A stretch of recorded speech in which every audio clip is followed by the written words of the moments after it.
Hi guys! So today is March 11, 2024 at samahan niyo ako as I journey to my 45 kilo journey. So tingnan natin kung ano ang aking current weight. So as you can see, na late yung pagbibideo ko. Pawis na po tayo.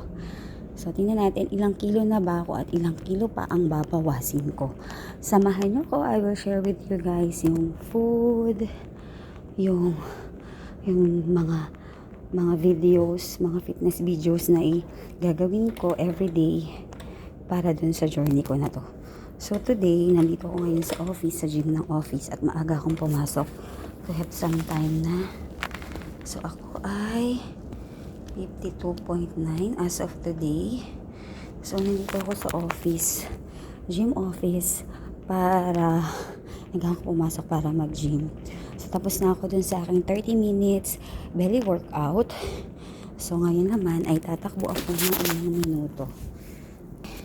Samahan niyo po as I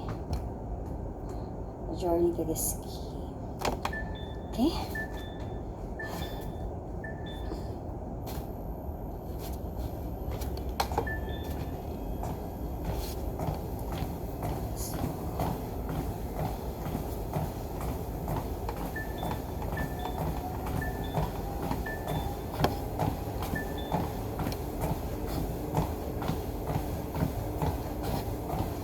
So, ang kinimit ko lang everyday is magkaroon ng 20 minutes exercise na syempre, watch lang yung diet ko.